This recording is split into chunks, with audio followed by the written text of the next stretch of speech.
One of the most important criteria on which you will be evaluated in the Ielts speaking interview is the comprehensiveness and coherence of your responses. Remember that the examiner is looking for how well you can develop each response and how natural your speech is. That is to say, how frequently or infrequently you need to pause to collect your thoughts due to your command of language. As you have learned in your speaking section chapters, preparation for each part of the interview plays a key role in allowing you to deliver thorough responses. As you watch the clips that we are about to play from 3 separate Ielts interviews, pay special attention to how each interviewee develops his or her answers and how he or she could have improved a response by providing more detail or by speaking more fluidly.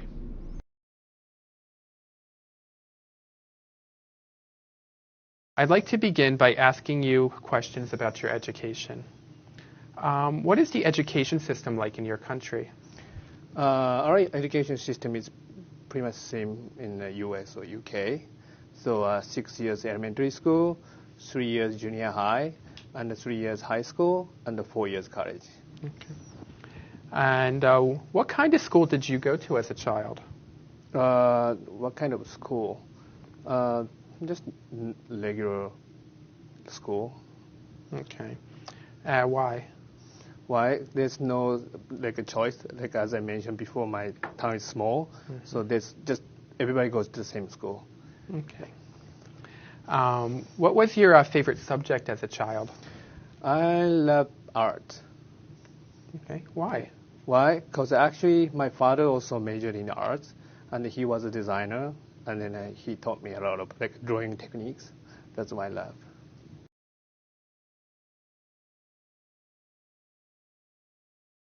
Remember, you have 1 to 2 minutes for this, so don't worry if I stop you. Okay. Can you start speaking now, please? Yes. The topic is related to one person who has a lot of influence in my life. As I said, I'm from a huge family, and a lot of people have a big influence in my life. But probably one of the most, I would say, is like my aunt Marta. I know her since I was born, of course. And what is important for me, because she has always been there for me in the good, in the bad things. She's a really kind person, friendly. She has tons of friends. I feel that we are similar in somehow in our way of being. I don't know, I love her, and she has like 3 sons, which feels like brothers to me. What else? I studied medicine for some years, and then before changing to programming. And she's also a doctor, so she was always there. Is there anything else you'd like to say?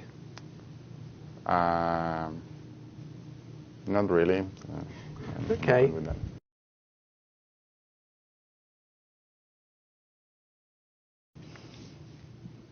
Okay. So let's discuss leisure and activities in your country. What types of leisure activities are popular in your home country? We have all sort of leisure activities, right from hanging around with friends at parks, picnics, going out for a movie in theaters, to some plays like a Broadway theater or something like that. So we enjoy doing all sort of activities. What sort of theater do people in your country prefer? We have a lot of strong theater, which need not be a Broadway kind of a theater, but it's more like a play. Some of them being like Prithvi Theater, wherein we showcase a lot of plays, and there are a lot of people who love being part of theater groups. Why is it important for people to have time for leisure activities? I think that is one time of the day, or for one time in a week, wherein you just get to unwind yourself, not worry about the daily chores, the tension that you have at work or at family. You can just be yourself, let loose, and let the inner kid in you be out for some time. So do you think that's important? Yes. Okay. And are there any other kinds of leisure activities that people do in Mumbai? A lot of people love playing a lot of sport activities like cricket, which is like a national sport of India. They love watching sports. There are a lot of sports bars. a lot of bowling alleys and stuff like that.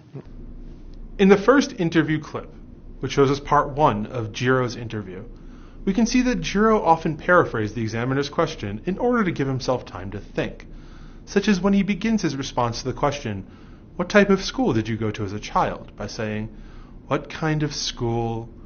This is an acceptable way to begin a response. However, when he did continue his response, his answers were very short and were not fully developed. The examiner therefore asked, "Why?" several times, in order to receive fuller answers from Jiro. It is good practice to develop answers so that the examiner does not need to ask many follow-up questions, as discussed in Speaking Chapter 1.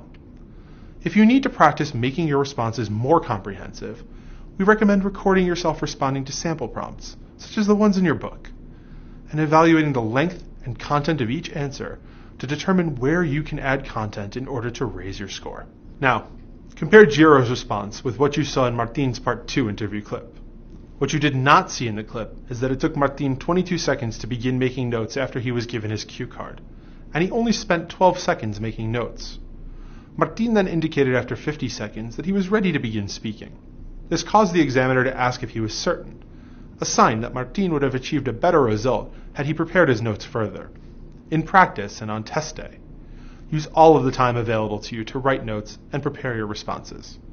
Martin spent the first 20 seconds of his speech using filler language, such as when he says, "As I said, I am from a huge family, and a lot of people have a big influence in my life."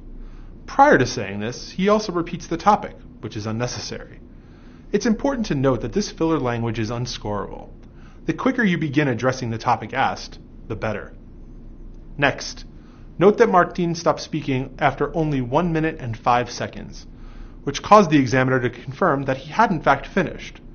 As a result of this lack of preparation, Martin's speech was not well organized or structured, and was not delivered in any logical order. This indicates a very basic speaker, who would be scored at a band 4 or less. In his preparation, Martin would have benefited from improving his note-taking strategies as outlined in Speaking Chapter 2. Finally, in the clip from Part 3 of Rupali's speaking test, hopefully you saw that she developed her thoughts and ideas beyond simple concepts. The depth of Rupali's answers indicated that she was a confident speaker, who would likely have received a score of at least band 6. Rupali was able to speak in depth and with confidence on abstract questions, such as when she discussed the importance of leisure activities. Her answers never strayed from the topic, and she justified each answer with clear and concise examples,